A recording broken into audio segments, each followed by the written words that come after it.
We are live. Good morning, good afternoon, good evening from wherever you're watching this conversation from. We are back with yet again another episode of Chiromo Hospital Group's live sessions that are part of the Tufunguke initiative. The Tufunguke initiative, which is Swahili for Let Us Open Up, is an initiative that we are running to create more awareness about matters mental health from a very raw and candid perspective. And we are here today with a very interesting conversation, much needed. And I'm really glad and feeling quite honored to be around the panel that is here today. I will give them a chance to say hi, but before that, I'd like to challenge you from wherever you are to share this conversation, engage us, just in case you have any questions. Please type them down there, and we'll make sure that our panel responds to this question. I will be your host and moderator for today's conversation. My name is Pendo Ochola. I'm a hospital psychologist and digital strategist at Chiromo Hospital Group. And without further ado, I would like to introduce my panel today. I'll just follow the grid as it is. Let me start with the only giant in this conversation, Stephen. I'd like to give you a chance to say hi to our audience and tell us a bit about yourself. Over to you, Stephen. Thank you, Pendo. Good morning, ladies and gentlemen. Thank you for asking me to go first. As the gentleman, it's usually ladies first. So asante sana. My name is Stephen Olwach. I am a husband and a father of two children, a son and a daughter. My son is 13 years old and my daughter is 8 years old. I have a history of substance abuse. In other platforms, we call ourselves addict in recovery. Thank you. Wow, thank you so much, Stephen, for that and for even sharing about your family and what your lived experience is so far. You said it really well, in recovery, so I'm glad to have you here with us today. I want to skip the next panelist and go all the way over to Christine Ombima. Christine, please say hi to our audience and tell us about what you do. Oh, good morning, everyone. My name is Christine Ombima. I have a lived experience of a mental condition, a mother of two, and also the founder and the executive director of Stand Out for Mental Health. Thank you. Thank you so much, Christine. For anyone who's watched our sessions consistently, you know that Christine is not a first time here. We are really and always glad to have you on board. Let me go over to our next panelist, Janet Monda. Please say hi to our audience and tell us about yourself. Good morning, good evening, good afternoon. My name is Janet Monda. I'm mother of two. My daughter is 10 years old and my son is turning 2 years next month. I was diagnosed with bipolar mood disorder in the year 2012. I was just a first year in Mo University. So it has been a challenging journey, but here we are. Thank you.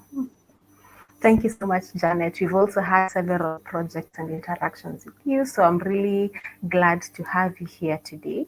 If I had right, kind of correct me, all of you are parents to two, right? Interesting coincidence. Okay, let me now welcome the other panelist with us here today. That is Nancy. Nancy, let me give you a chance to say hi to our audience and tell us what you do. Over to you, Nancy. Thank you very much, Brenda. Brilliant.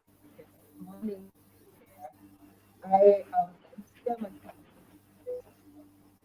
Sorry, Nancy, we can't seem to hear you. Oh dear. Is this Or maybe you can try joining in again. We disconnect and then join in again and then see how that is going to work. But to everyone listening to this conversation, Nancy is bringing a much needed perspective to this conversation. As you can read on the ticker down below, This conversation is on parenting with lived mental health experience. All the panelists here, apart from Nancy, are going to give us that perspective. We have Stephen, we have Christian, and Janet, who are all with lived mental health experience. And we would like to hear a perspective when it comes to parenting and how that has been. Why do we want to talk about this? We often talk about lived experience as an individual. We always talk about creating awareness about mental health from different factors. But little do we look at how would that impact in any way the responsibilities, the experience of being a parent. What are some of those worries that come up? What are some of those considerations that come up? And most importantly, we want to destigmatize and demystify that someone with lived experience cannot be a good parent, you know. So we are going to have this conversation today very candidly, and I'm really, really looking forward to it. Let me start with you, Stephen. If it's okay, me asking, what came first, learning about your diagnosis, or was it being a parent?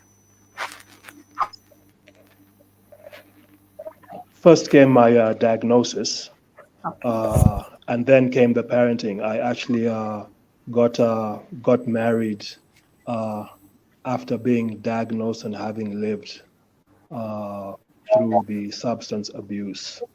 Okay, okay. Thank you for that. Let me also ask Christine and Janet the same question. Christian, what came first? Was it learning about your diagnosis or being a parent? I became a parent first, and 2 years later, that's when I got a formal diagnosis. Okay, okay.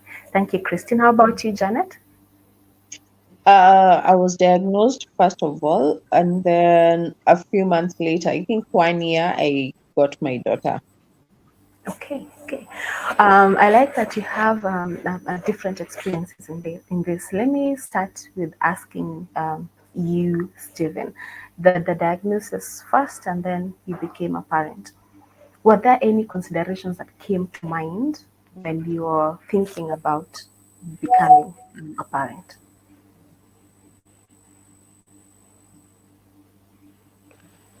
Yes, a lot came to mind. Firstly, even before the parent, could I maintain a healthy relationship with my spouse? First of all, would I be able to be a good father? Would I be able to provide?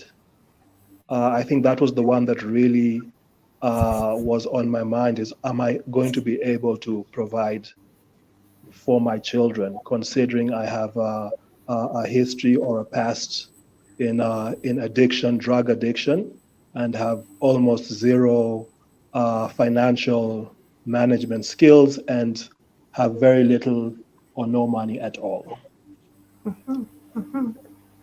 Wow. I can imagine being a parent, even regardless of whether one is with lived experience or not, there are several considerations that come to mind. And then there's this looking at having that history and what dynamic that brings in. Let me go over to you, Christine. How was it for you? For me, I think I've experienced both sides. I lost Mm-hmm. my first child while I was still in campus, which got me into serious postpartum depression. And when I thought I was getting better, that was when I became manic and dropped out of school. So it was quite difficult even to think that I've been wanting to be a parent, and how I'm behaving, will I be able, the mania, will I be able to take care of a young one? But come 2013, when I tried to resume school, that's when I was able to get my other child. So that time I had a lot of support. I didn't get depressed. But now, after the diagnosis, I was really scared. What will parenting be like? What will childbirth be like? And I'm telling you, it's something that has really left me scared to date, since I had very serious postpartum psychosis. And it really scared me that will I be able to take care of myself? Will I be able to take care of my children? Will my children ever be like me one day? Huh? What about my caregivers, my parents? How do they feel when they see me like this? What about my son? Having that he's been able to see me when I'm well, he's able to see me when I'm unwell. When I was having my the pregnancy of my daughter, even after delivery, he was there seeing all that, even leaving him alone for some time when I was admitted at the hospital. So he has seen both sides of the divide, when I'm depressed, when I'm psychotic, when I'm manic. So I can say that the considerations that I've always beared in mind is that will I be a disappointment or an embarrassment to these children who've really seen me even at my lowest? But I'm grateful for the support and understanding that they've given to me so far. Thank you. Wow. Oh, thank you so much, Christian. Quite an interesting perspective from, as you said before, but also after. And I really appreciate you for sharing your experience. Very heavy, even with your loss. And I hope that you have the support to help you cope through that. So thank you so much, Christian, for sharing that. I'd like to also hear your perspective, Janet. How was it for you when you're coming up to parenting, even after learning about your diagnosis? Actually, when I was diagnosed, I was in a very manic state. So I was taken to hospital and I was admitted there for 1.5 months. Remember, this is when 2012, when I was a first year, so the school was in session, but I was away, admitted, and when I was discharged, actually, I continued being in a manic state because when I was in hospital, I wasn't taking my drugs. I had not accepted the diagnosis. So I would pretend I'm taking the medication, but in actual fact, I wasn't taking the medication. So when I was discharged, I still continued with the manic behavior, going to clubs, drinking a lot, partying, and the people around me, including my late mother, were being affected negatively. So one day I was in the house and I'm like, how can I stop this? I'm so addicted to this partying life.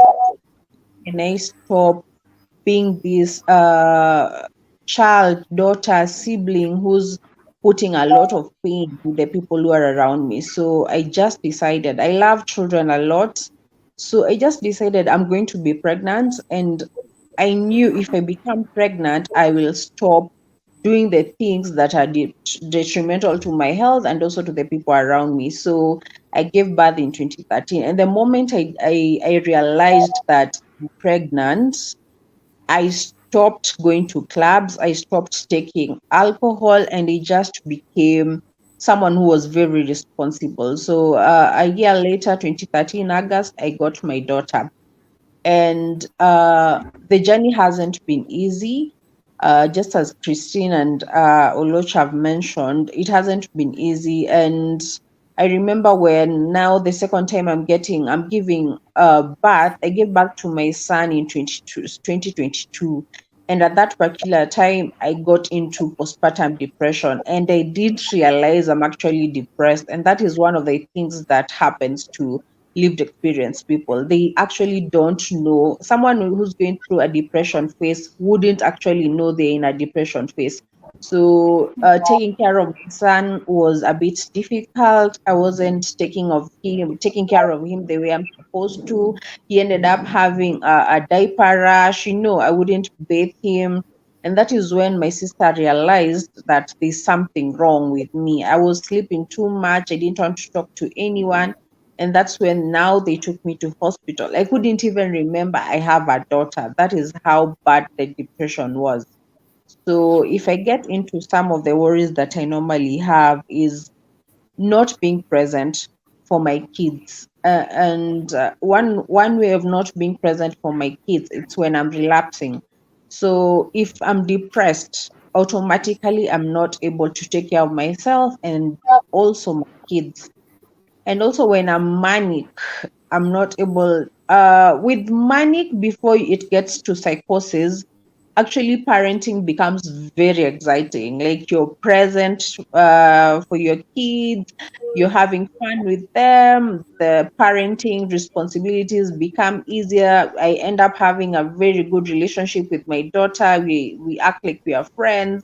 I'm cooking for them. Basically, when I'm manic, I get to execute the responsibilities that I expected of me. So, but now mania into psychosis, there is a thin line. So after mania, I get very psychotic. And I remember the last relapse I had, I actually removed my clothes. I ran when I was naked. I broke the TV, the dispenser, the water dispenser, and I did a lot of things that were psychotic. And my daughter was seeing that. So one of the worries that I end up having is, what effects do I put to my daughter? Like, I was having a conversation with her the other day, and I asked her, how do you normally feel? What goes through your mind when I become sick? And then she was like, I'm very stressed. I cannot concentrate in class. And this is a 10-year-old telling me all of this. So I'm like, I'm not good enough for my kids. Or what can I do to change that? And actually, right now, I'm very intentional about taking my medication, because the relapses were due to not taking medication. So yeah, that's what I would say. Are some of my worries: not being present for my kids, and also the aftermath effects to my Mm. kids when I relapse. Okay, wow. Thank you so much, Janet, for that perspective. Again, even for sharing a very deep and personal experience, including the conversations you're having even with your daughter. And I would like to bring Nancy in at this point. Hi, Nancy. Hi, am I audible? Yes, slightly better, and I hope that you'll be able to clearly get your perspective. Sorry about the technical hitches. Some of these things are beyond our control. That we hope you'll get your perspective. Nancy, you're hearing the perspectives of Stephen, of Christine, and Janet about Yeah, the considerations on parenting with the lived experience. yeah. Parenting by itself is it's vast, and then there's with lived experience, and I'd like to hear what your opinion is on some of the considerations that they have, including the considerations where their children are involved. Oh, thank you very much. I first want to give my thanks to Christine and Janet for sharing with us and being candid. Again, also coming out helps us to reduce the stigma and create a lot of awareness so that even individuals who sometimes, like Janet has said, that you'd go through a lot of upheavals before you realize that there was a problem and it took a family member to know, then it means as we create awareness, other people get to know at what point do I step in and become of help to the particular person who is concerned and who is affected. But the challenge comes when people also don't seem to notice where the problem is, and they think, especially if you're first time mother, what is it that you're dealing with? Now, on the perspective on what is the consideration is that what I have picked from both Christine and Janet, they got their diagnoses when they were very young mothers. So you can imagine the challenge and even understanding what is happening with them. Again, after realizing the diagnosis, the impact and the emotional trauma that comes with it, like how will I be able to be a good mother? And then when events happen, like for Janet explaining that I got manic phase, of course, that manic phase is fun because you're present. And then when now you go to the depressive phase and your child is looking and wondering. So the considerations here is that before you realize what you're going through, it's unlikely that you're able to tell. But from the beginning, if our healthcare systems would be able to include sometimes having to screen as to whether, we assume that everybody is okay. As long as I present and I can speak for myself, we assume everyone is okay. Sometimes screening could help.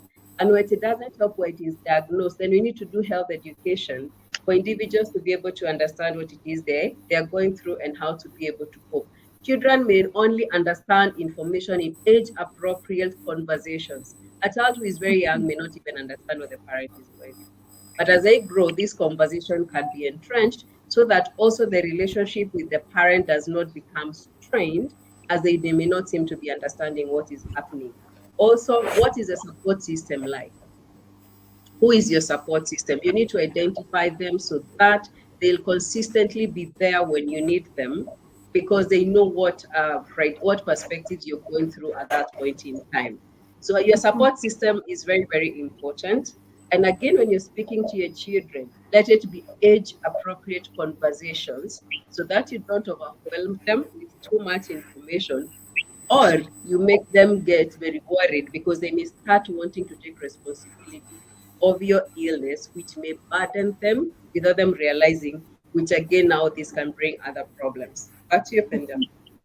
Oh, thank you so much, Nancy, for that.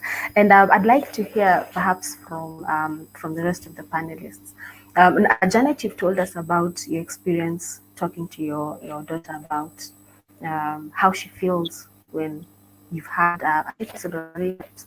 I'd like to hear from Stephen and Christine. Have you also had such conversations? And even how it's recepted and how the children have been responsive to it. Let me start with you, Christine. Stephen. Let me start with Stephen, then you, Christine. Thank you. What comes to mind immediately for me is when I have had a relapse or a binge. Let me call it a binge relapse, where on an occasion I have gone to a social gathering with family or family friends. You have gone there, and it is the social norm that there will be alcoholic beverages, for example, and I end up indulging or overindulging, calling it a binge, and just getting drunk, let me say. Literally staggering, slurring, not having any orientation of what I'm doing or what I'm saying. And because it is a family gathering, the children are also there.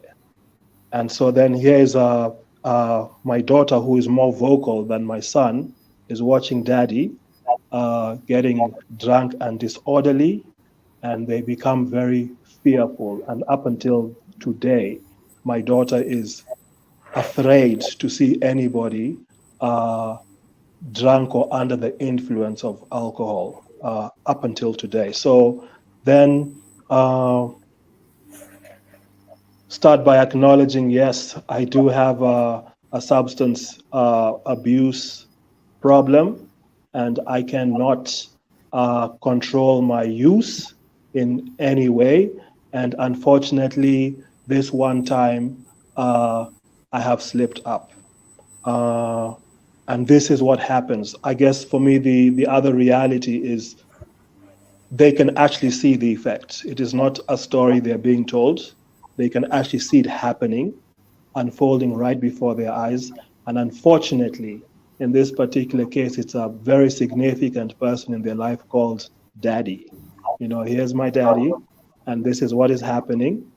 And it is happening because he has used or abused alcohol. What they do not understand, and a lot of times it is also the same question I continue to ask myself, is why am I abusing the substance? What is it? And I think that's where we get to, it is actually is it a symptom or a fruit of underlying mental, is it disorder or condition? So yeah, my daughter right now, anybody who is using or has used or is under the influence absolutely terrifies her.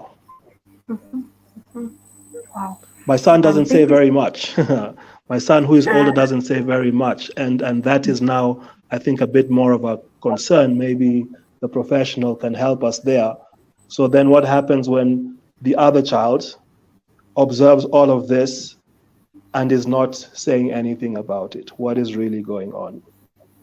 Wow. Thank you. Thank you so much, Stephen. Very, very interesting perspective. And particularly when you mentioned that this is something they're seeing and it's happening to a very significant figure in their life, their dad. And I assume this is also the same experience to the mom. This is the primary caregiving, do I say, team, and this is what is happening with them. I think very very interesting perspective there. And Nancy, I'll give you a chance to respond to Stephen's question, but let me first hand it over to Christine to give our perspective, just in case you need to respond to both of them. Christine, how has your experience been? So for me, as I've told you, my son has seen me well. He's seen me sick. He knows when I'm up and when I'm down. So the first thing that I normally do, most so when maybe I go on TV, on radio, in the newspapers, they normally read the story, they watch, so at least they know what I've been through, and that has also helped them know that I'm unwell. Two, they know that I take medicine and they know how I behave when I'm under the influence of those meds. Like there's a particular day I overslept after taking the medication, and my daughter who is 7, she was like, Mom, I don't want you to take those medications during weekdays because they make you sleep a lot. So you see, already even at her tender age, she knows that this medication make mom sleep. Another thing she tells me, Mom, these medications make you eat a lot, and you can see you're growing very fat. Huh? My son tells me that if we put everybody in this estate to run, you will become the last one. So that is also another thing. They know the lifestyle challenges that come with the medication. So I can say that for my children, they know so much about mental wellness. Even I take them to events whereby they are able to interact with people like me. They know firsthand how we behave, how we interact, and they are even, since I spend most of the time with them, they are the first ones to realize that, mom is becoming very irritable. Mom is sleeping very much. Huh? Mom doesn't even want to talk to us. And they tell me, Mom, please ask grandma to give you money so that you can go to the hospital and get checked.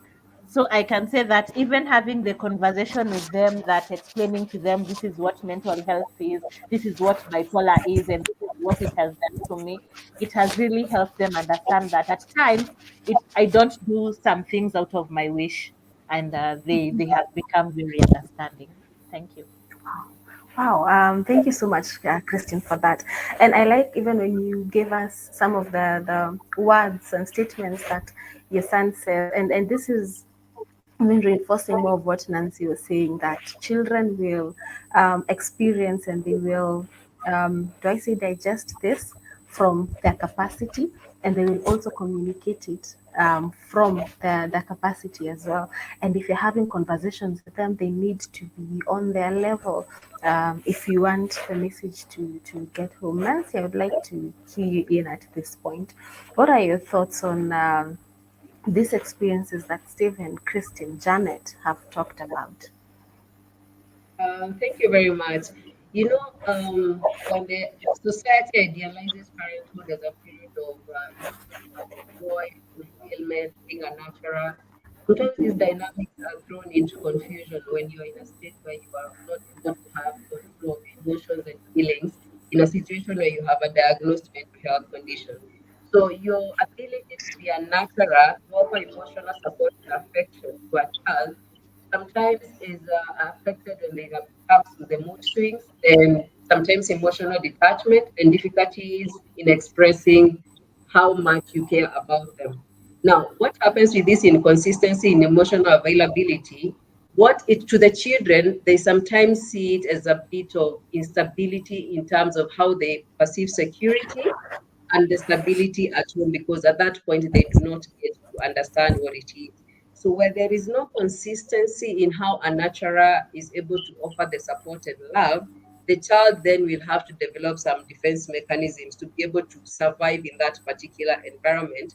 And remember, all our children, however much we have, like I've seen all of us have two children. I'm also a mother of two teenagers, and both of them have very different personalities. So sometimes their personalities, as much as your daughter may be expressive of she feels, and how you can be able even to learn how she perceives people who are drunkards, Stephen. Your son, on the contrary, based on their personality, may not be able to express themselves. But that means they're also processing what is happening. How does this affect my stability?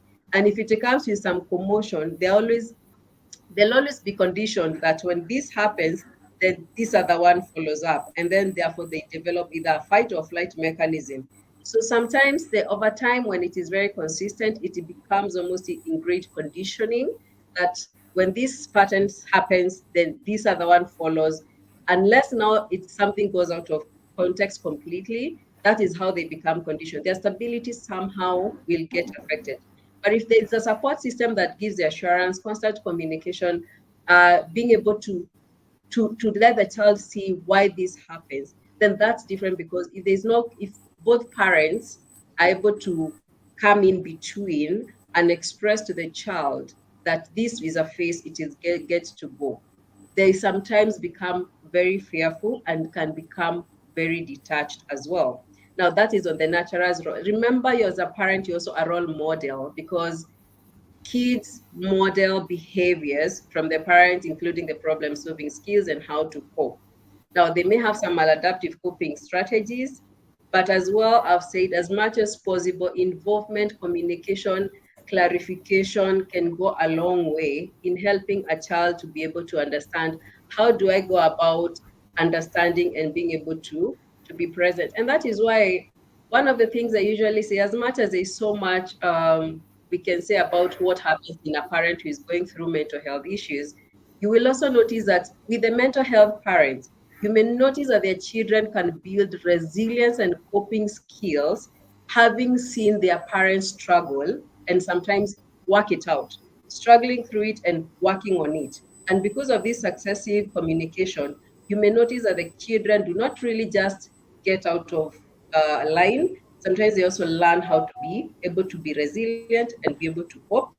They can be very open to seeking help because they see it in their parents. For example, when the three of us here with our lived experience, anytime you feel now I'm struggling, probably your support system will be like, it's time for us to see our health specialist to be able to work out the things that are now currently bothering you. So when our children also see us seeking therapy, now they are also able to open to seek help, and they can communicate to other people when they feel threatened. So, and that will be able to break the stigma and build on the emotional intelligence. Wow. Thank you so much for that, Nancy. And you've put it really well, how even the efforts that you're putting in on a daily to manage to cope with the experiences of whatever diagnosis we're talking about, how that even impacts on the child. I want to first of all acknowledge that all the three of you, Stephen, Christian, Janet, are very aware of your experiences. You're also seeking treatment and recovery, which I would also like to really what do I say, acknowledge positively. And at the same time, what I'm hearing from all the three of you is you have a very close relationship with your children in terms of them even understanding experiences. And I think that's also worth being acknowledged. And this is to show anyone who is watching this conversation, who has ever had a speck of doubt on whether it's possible to parent, or to even be, in fact, the word is to be a good parent, even with lived experience. This is testament that it is absolutely possible. And it brings me to the next bit, something that all of you have mentioned in different words: support. Um, I've had Stephen talking about even maintaining a good relationship with the spouse. Christine, you've mentioned your children, even referencing to your mom to give you support. And Janet, you mentioned your sister.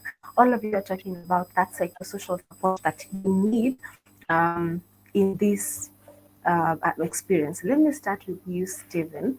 How is it acknowledging that at this point I think I need so and so's support in my parenting and lived experience?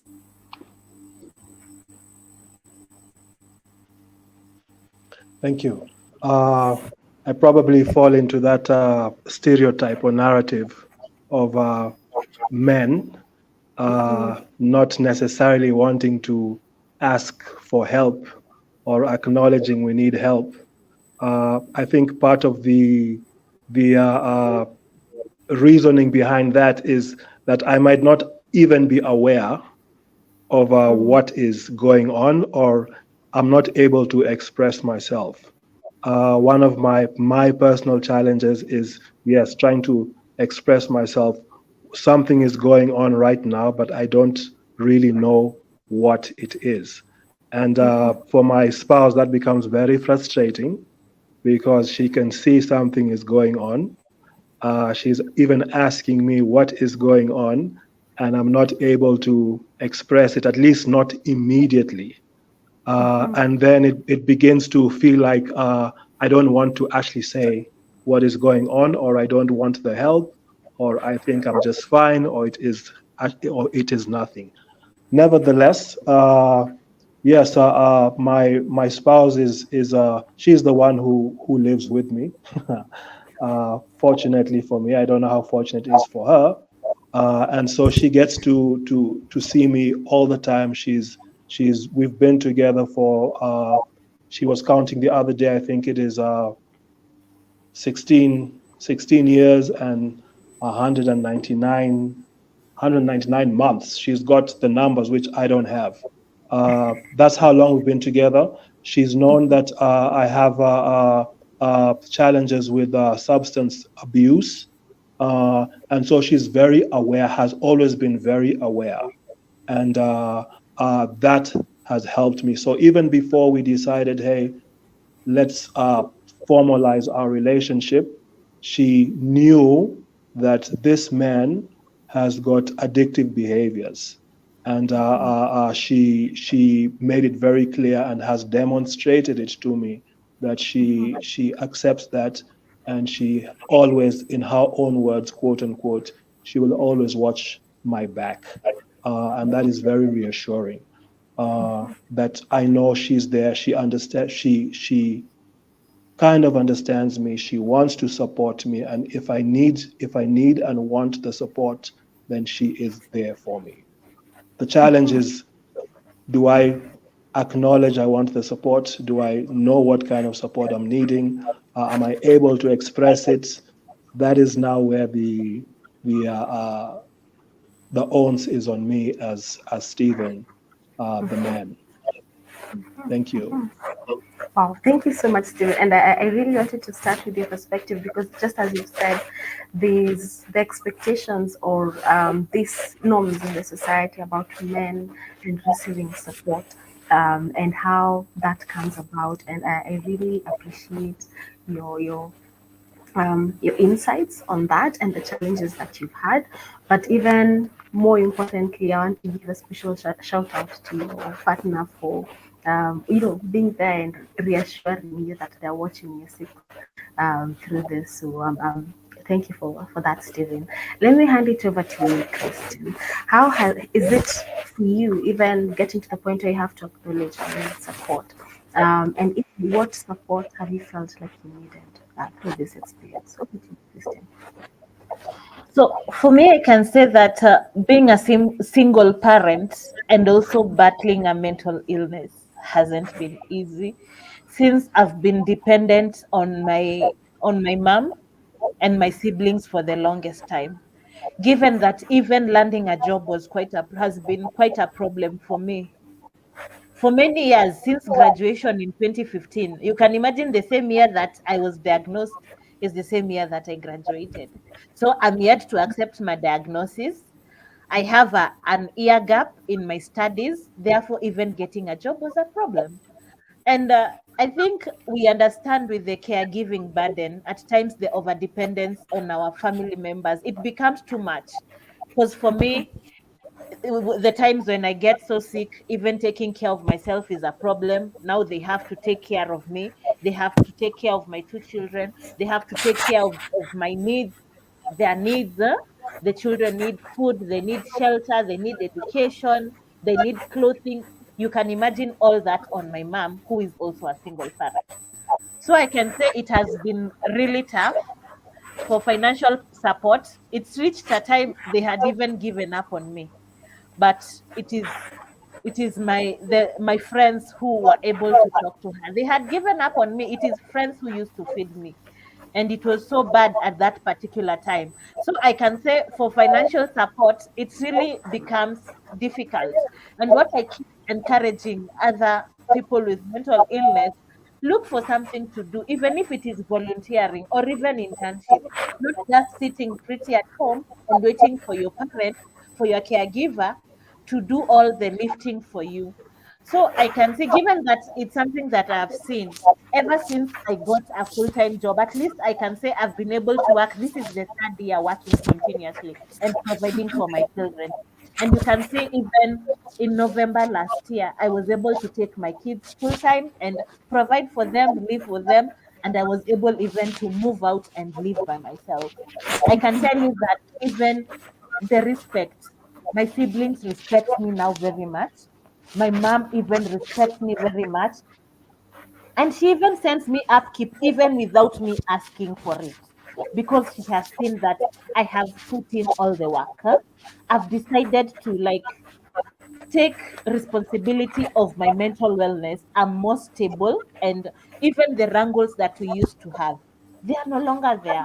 So I can say in terms of psychosocial support, even in as much as we expect our caregivers to take care of us, it is up to us to even play our role. If it is helping around the house, doing chores, they come from work, at least they get a cup of tea, they find the house is clean, the laundry has been washed, as in we help around so that we also become of use to them. But if you're just on the receiving end all the time, be sure that they get tired. And given that the humans that we are, they'll give up. Even the medical care that maybe they pay for you, they won't pay. Educating your children, they won't do it. And even taking good care of you, they will not. And that is how you find some of us ending up in the street. Thank you. Wow, thank you so much, Christine, for that perspective. And all I'm hearing is, in addition to the support that you get from them, there's also your role and how you can help them help you through this process, and the financial needs, the caregiver role, the fatigue, compassion fatigue that can even come up. These are the different experiences that would come up. And this is why I believe so much in these conversations, because very candidly speaking about the day-to-day experiences, vertical ground, things as they are on the ground. And I'm really looking forward to the impact that this will have to anyone who is listening to this conversation and can relate to these experiences. So thank you so much, Christine, for that. I want to hand it over to you, Janet.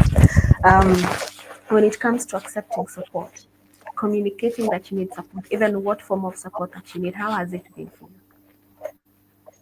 Well, first of all, I would like to applaud Stephen's wife. Just as Christine has mentioned, sometimes our caregivers get to a point whereby they give up on us. So it's for her, I would say that's the type of love we say unconditional. So back to me, in terms of seeking for help and support from my support system, normally I prefer, as in they've come to a level of knowing that at this particular point, Janet needs help. They are able to know the trigger signs, like probably oversleeping, if it's a depression phase, and also if it's a manic phase, being too hyper, too excited. So they are able to note the signs that I need help before the situation gets to, or rather gets to a bad situation or worse situation. And then also, you need to have people who encourage you day to day to take your medication. to take your medication. So sometimes you may forget that you're supposed to take medication, so they remind you. Like sometimes my daughter is always like, "Mom, have you taken your medication?" I'm like, "Yes, I have taken my medication." And one thing that has been a concern for me and even a concern for the people around me, it's not accepting the diagnosis. For so long, I had not accepted my diagnosis. So you can imagine I've had more than 7 psychotic breakdowns. And for a layman's language, what I mean by psychotic is doing things that are considered insane. You know, that's what people call out there mwendawazimu or a mad person. All of these things I've done. And simply because I wasn't in a position to accept my diagnosis, but now I'm managing it and I'm taking my medication religiously. So we also need to, as lived experience people, we need to take the first lead in terms of managing our illness, because if you don't manage your illness, everyone around you they get affected negatively. So having a support system that is reliable, people who can take care of you when you're sick, people who can be there for you and stand in the gap maybe when you're admitted and be there for your kids, that's the type of support one may need. And also having doctors, having doctors who have empathy and are friendly. These are people, they have a direct impact in terms of accepting your diagnosis and also managing the illness. So if you have a doctor who doesn't just look at you as a number five client, I was telling the other day, I was speaking to some doctors and I was telling them, it's not about the clientele list. It's not like, okay, Janet is number one or Loach is number two. You need to develop a personal relationship, because some of us are forced to go to hospital by our family members. You might find someone being cautioned. They're being told, if you don't take your medication, we are going to cut you off. So having doctors and psychologists who are really have empathy and friendly and who understand you is a big step when it comes to managing the illness. And also another support that we need as lived experienced people, not just parents, but also other lived experienced people, we need support from the government. This is something that we do not talk a lot about. Treatment and medication for lived experienced people is very costly. For instance, you might find someone, a single tablet they need to have is 300 shillings, and probably they need to have two tabs of the same prices. So you find that it's 600 per day. Some people with lived experience don't have jobs. Just as Christina has mentioned, sometimes it's very difficult to hold down a job and also get the employment. So something that I would really encourage the government out there is to come in and support us. There's statistics show that 1 shilling invested in mental health gives you a return of 4 shillings from that particular mental health application, when it comes to now the government investing. So if they can come in and subsidize the cost of treatment and even the drugs, that is something that would really help a lot, because some people who are not able to afford the drugs don't take the drugs, and that is what leads to now relapses. Yeah. Wow. Thank you for that. And I like the numbers that you just presented. A shilling spent on mental health support is equivalent to 4 shillings returned back. That, from what I'm understanding, is if we invested in Christians, in Janet's, and Stephen's well-being, whatever you're able to give back is four times full. What that really would have been. And I think that's a very interesting figure to give. Even emphasizes more the need of support to anyone with lived experience. And I can imagine also the financial burden when it comes to your treatment, your management, as well as being there for your children and providing for them.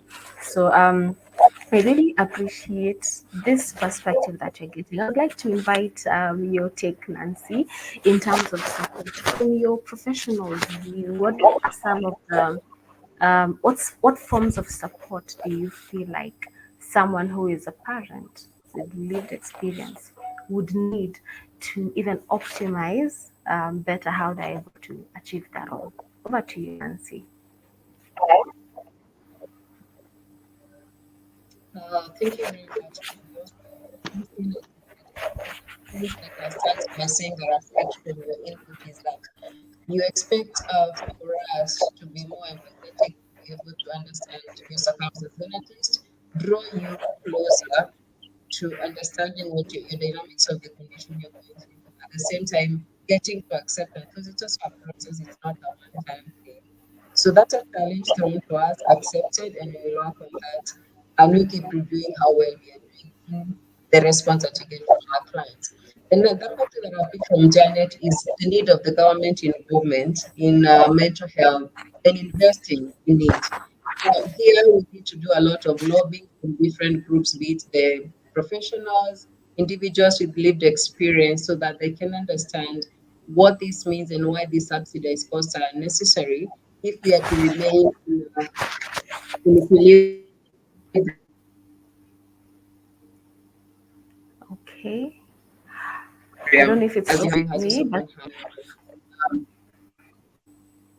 You can hear me now? you're back, but you had lost you for a minute there.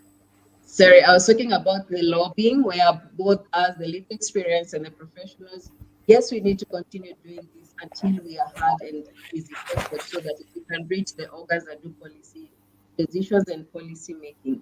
And yes, in terms of support, something else that I've also picked is about the emotional um, investment that goes both sides. These are continuum. Whenever there's a mental illness in a family, it does not only affect the person experiencing it, but also the people who are around you. Let's call them the caregivers.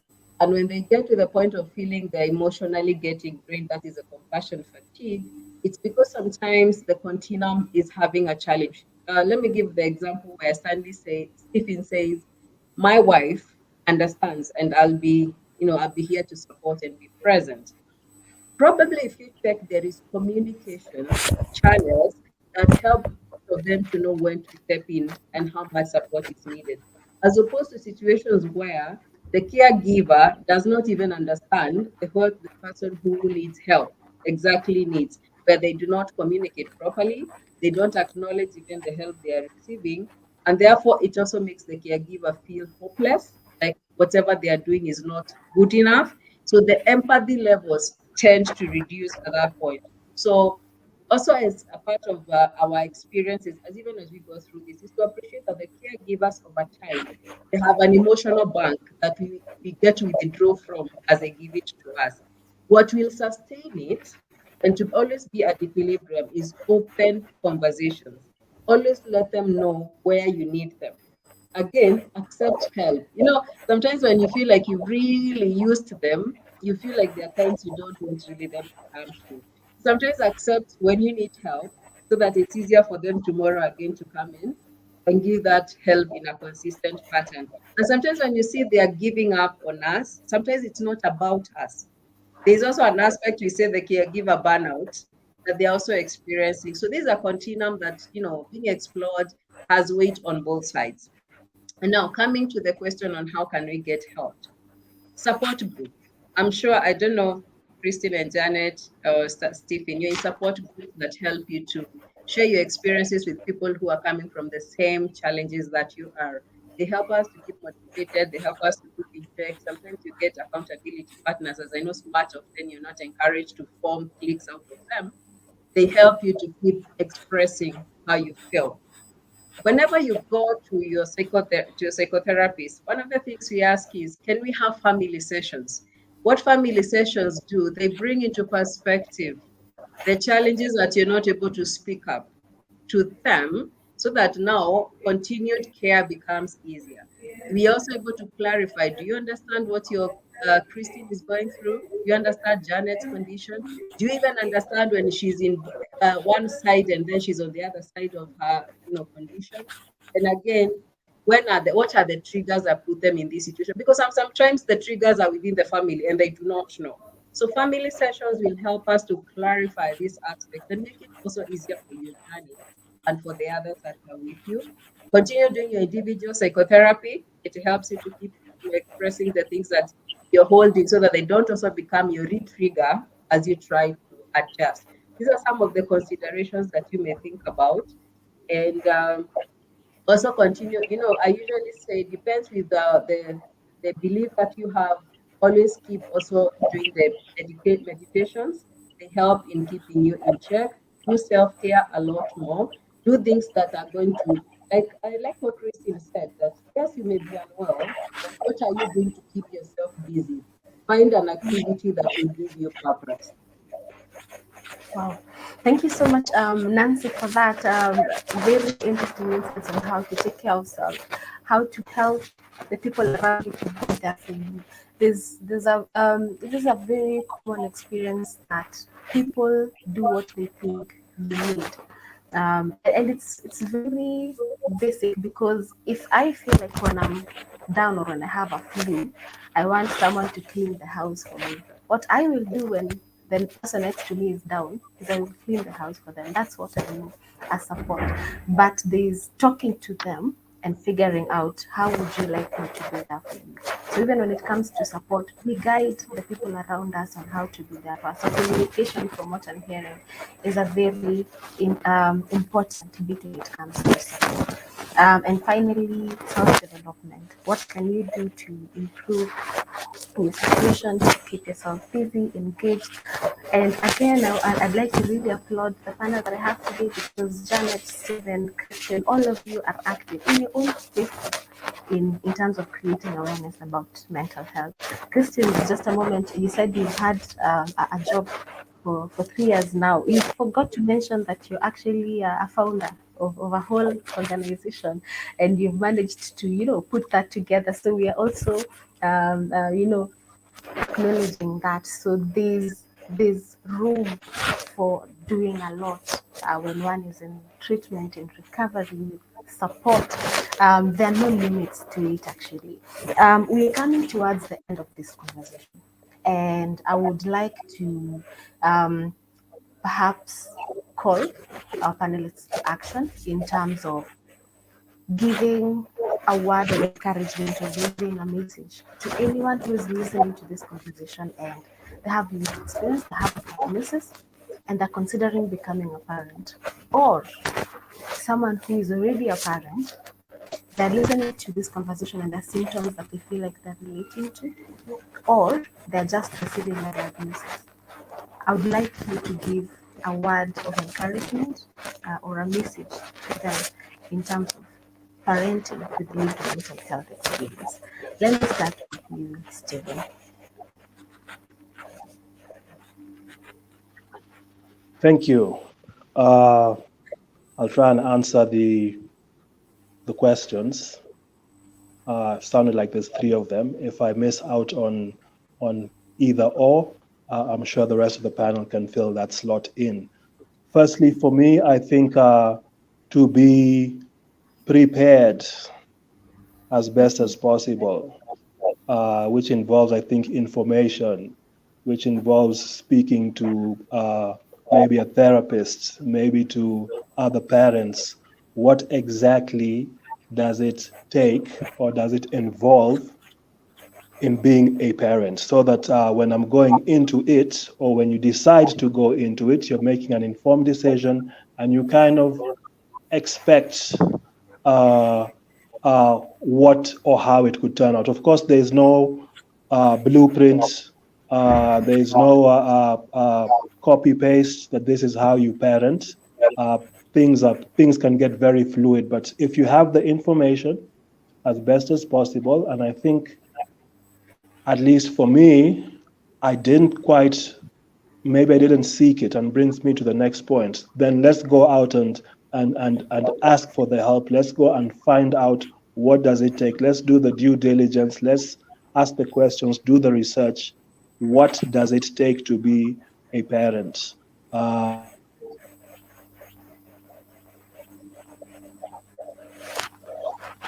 Okay.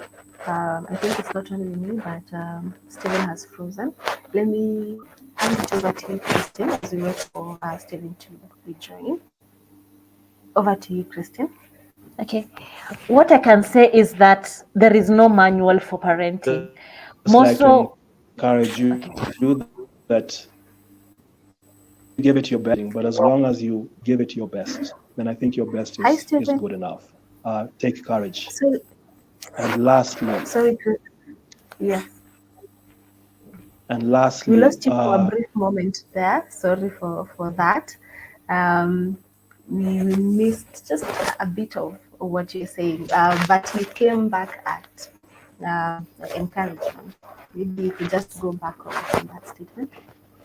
yes, I just wanted to encourage parents uh, that as long as you give it your best, you're doing your best at parenting, then your best is good enough. There's no perfection, and if you're looking to compare yourself with others, they might seem like they're perfect on the outside, but ukiingia kwa nyumba ama uulize jirani, then is when you'll start to understand that, oh, okay, so daktari doesn't have it all together as a mother or a father.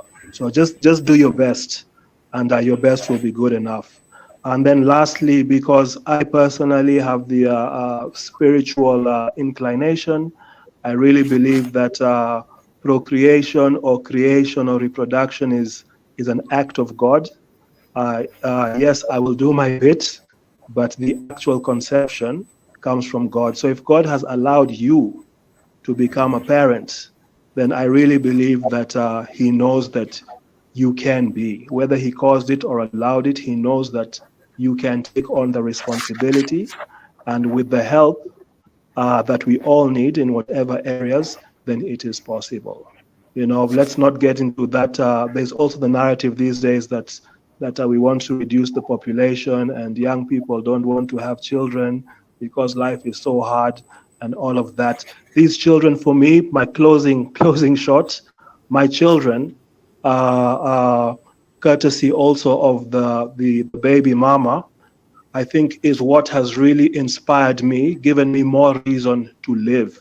And so part of my motivation to be well and to stay well is because I now have a responsibility of my children. And that really gets me up and going. Thank you. Wow. Wow. Thank you so much for that. To anyone who's listening, that's Stephen's message to you, and I hope it touches you one way or another. I want to hand it over to Christine. What's the message you'd like to give, or a word of encouragement to someone who is curious about parenting with lived experience? so what I can say is that there is no manual for parenting. More so with a mental illness, you can find that even at times taking care of yourself is a tall order. But what I can tell you, it's not that it's easy given that we've been able to do it, but given that we give ourselves the encouragement that each day is going to be better, and investing in various kinds of support. For me, I can say peer support has been my greatest support system since it helped me accept my diagnosis. More so, it has enabled me to learn how to live with my children, to live with my family, to be able to know how to interact even at the workplace. And it has been able to help me to know even how to be able to support another person. So what I can tell you is that don't close up yourself in a cocoon. Go out there, mingle with other people, mingle with other parents who are going through similar challenges like those that you have. And also, don't forget to be self-aware and take responsibility of your own treatment. Since each day, even as you struggle to get better, you're not doing it only for yourself. You are doing it for your children. You are doing it for your caregivers and for your support system. And when you invest in that, be sure that the return on investment will be really good and you'll be stable, and it is something that you'll be able to enjoy. So, what I can tell you is join support groups. They are there. We are there to support you no matter what. And you can be able to get me on all platforms as Christine Ombima, and I will work with you through this journey. Thank you. Wow. Thank you so much, Christine, for that. Not only have you been supported, but you've also learned how to support others. That's really powerful. Thank you so much, Christine, for that. And finally, to you, Janet, what's your message or word of encouragement to someone who is thinking of parenting with a lived Mm, experience?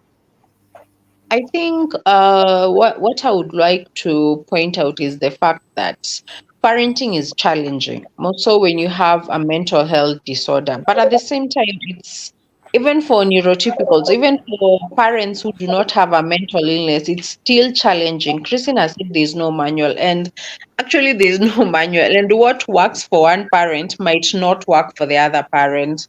And also, Oluch has mentioned that being a parent brings a sense of purpose. Yeah, very true. For me, it has given me a sense of purpose. I know at the end of the day, as a believer, God bestowed this responsibility for me to be a mother. So I pray a lot. I pray a lot and I trust in God that everything is going to work out. So my encouragement to people out there, it is doable. Yes, a mental illness is a disability, but at the same time, it being a disability doesn't mean it's an inability. You can focus on all other areas of your life and be productive. The one thing that is very important for you to be productive in all aspects of your life, that is parenting, being an employee, and all of that, and being a positive contributor to the society. It's you have to accept your mental health, their illness diagnosis. That's the first thing, because if you do not accept the diagnosis, then you'll not be able to take care of yourself. You'll not be able to manage the illness. And if you're not in a position to manage the illness, parenting will become like a task that is almost unachievable. So be encouraged. It's doable and we are doing it. Thank you. Wow. Thank you so much, Janet, for that. The importance of accepting, because that empowers you to also learn how to cope and manage. We are actually going over time. You know what? I'm going to allow it because this conversation is very much needed, very powerful. That's how I'm feeling. I hope everyone feels the same. I want to finally give it over to Nancy. What would be your word of encouragement to anyone who is considering parenting with lived experience? Over to you, Nancy. Thank you very much for the statement given for those encouragements. And for me, I'll start from two sets of looking at parenting. So there's the person considering parenting hasn't started yet, and already they know they have a lived experience, and so they have this anxiety of I probably will be a bad mother. And from experience, you can tell from Christine and Janet and Stephen, just because of having mental health issues does not mean that you'll be a bad parent. You just need to be intentional. And one of the critical things is self-awareness. The moment you know what you're dealing with, the moment you know the challenges that can come with it, then that will help you and prepare you. So already if you know you have a confirmed lived experience, then what needs to happen is if you're in the planning phase of becoming a parent and you have a partner, we hope that you also become open to communicate to your partner of your condition so that they do not find themselves in it and they're not able to support you. Have open communication from the word go. Visit your physician and especially therapeutic support to prepare you for that journey of parenting. How does it look like? Because there's no manual, it's just to prepare you with the condition that you have, because conditions are totally different. Others get to know them either because the stressors of pregnancy get to stimulate them, but already, if you're confirmed, get to talk to your therapist and prepare yourself for what is going to be happening ahead. If you're already on medication, your physician needs to be involved so that they can also prepare you on what treatment. Is there any change? Is there any adjustment that they need to do? So all these things have to be planned ahead of time. The other thing is the legal considerations that you may need to have, because whenever there is a mental health situation in a married or legal couple, and there's the issues of custody and visitation and all that, what would that look like? So all these are that's the preparation that you need to have. If you're already there as a parent, do not use benchmarking against other parents and think you're a bad parent. celebrate your small victories. Every interaction that you have with your children is a connection you're developing with them. It's a step you're facing forward. So always celebrate it, because you understand there are days that you'll be having the energy, the charisma, and there are days that you'll feel very low. So celebrate every time you have the small victories. Seek support. That one has been emphasized by Christine. I'll not overemphasize that. What are your strengths? Focus on them. We have unique abilities and qualities that we have that we can use and impact them on our children. Are you a good communicator? Use it. Let them know when you need help, how you need it, and also when they give it, be appreciative. This way, you get to keep having an open channel of people interacting with you. Embrace imperfection. This one has been said by Janet. This has been made by Stephen. There is no perfect parenting. Those who are neurotypical, those who are having challenges, there's always going to be a challenge in parenting. Just put your best foot forward. At the same time, always know you're doing your best. Acknowledge the efforts that you make. Keep also giving yourself positive vibes. Always don't be negative with yourself. Again, don't internalize a lot of negativity, because of stigma, people may say things that are going to overwhelm you. You need to be selective on the things that do not edify people, things that don't add value, and take things that are going to give you the positive vibes. And at the end of it, always remember that you are enough. You're worthy of love, you're worthy of acceptance, you're worthy of support. Just believe in yourself. Practice self-compassion. Be kind to yourself. As you navigate this journey, acceptance is key. At one point, you'll struggle. Christine has said it, Janet has said it. You will struggle accepting the diagnosis, but that does not stop you from doing what you need to do, because you are enough. Wow. Thank you so much, Nancy, for those words of encouragement. This has been a great conversation. For me, I'm actually feeling very honored to have hosted this panel today, to have this conversation. From one not parent to four parents of two, coincidentally, I want to give a virtual standing ovation to all of you for all the efforts that you've put in as parents. I want to start by appreciating you for that. I want to also especially appreciate Nancy for being with us, giving us the professional opinion.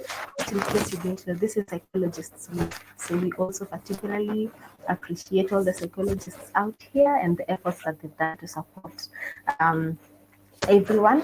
And then, most importantly, I would like to appreciate you, Stephen, Christian, and Janet, for the powerful insights. It takes a lot, it takes bravery to even be here and giving us your experiences, sharing very personal experiences. We really appreciate you for that. This then brings me to appreciating everyone who's been listening to this conversation. We've had a good turnout today. And I hope that this has been impactful to you. And if you know anyone who would need to listen to this conversation, please feel free to share it with them. Eventually, we'll have it on our podcast. That is PodMind, which you can access through Spotify or Apple Music.